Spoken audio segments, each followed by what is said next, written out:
Saya pernah menemukan kasus kurang lebih seperti ini Ustadz. Seseorang ingin mendapatkan ilmu kebal, kesaktian, maka oleh gurunya ditransfer tenaga dalam dan diberikan jin muslim sebagai pendamping.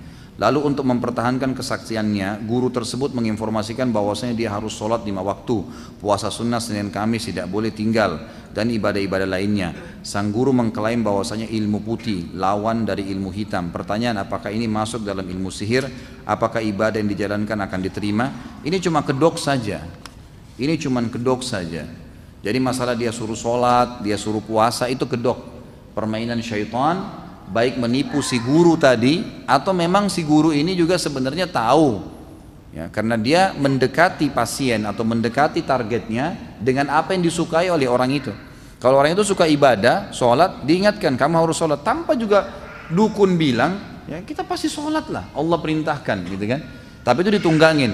Pastinya nanti ada hal-hal lain yang memang diberikan syarat. Mungkin minimal yang paling sering standar itu pasti diberikan tulisan-tulisan, diberikan sesuatu yang disuruh simpan di dompet tadi, ya, disuruh mengamalkan. Seperti misal ada salah satu, tadi yang saya kasih nomornya Ustadz Sahal mengatakan, saya pernah, dia bilang, Ustadz datang ke Jawa Tengah di satu pesantren, dan di pesantren itu terdiri dari ratusan murid. Saya ajarkan metode ruqyah, baca ayat ruqyah, bagaimana meniup ke telapak tangan, bagaimana mengusap tubuh. Dia bilang saya ajarkan itu.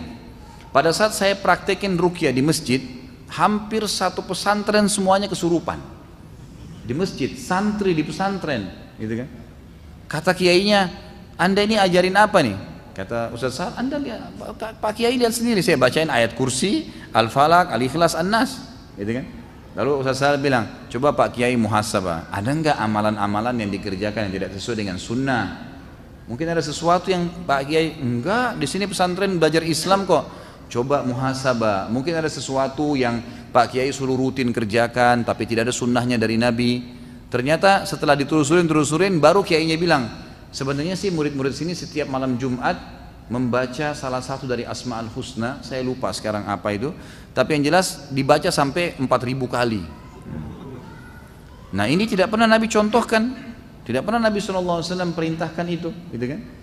Nah sesuatu yang Nabi tidak contohkan pun itu bisa ditunggangi oleh syaitan, gitu kan? Ini kasus-kasus sihir ya.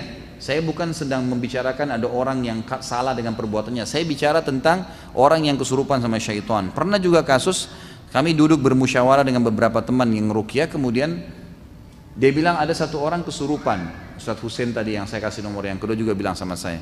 Setelah saya kesurupan lalu jinnya kesakitan minta-minta ampun, saya tanya, kamu kenapa masuk ke orang ini? Dia bilang orang ini setiap hari manggil saya 1000 kali.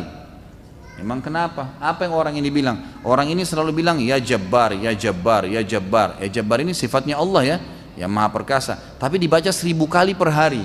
Pernah nggak Nabi ajarin? Nggak pernah. Kata jin, ini pengakuan jinnya. Jinnya bilang apa? Nama saya Abdul Jabbar. Saya masuk ke badan dia. Seperti itu. Gitu kan?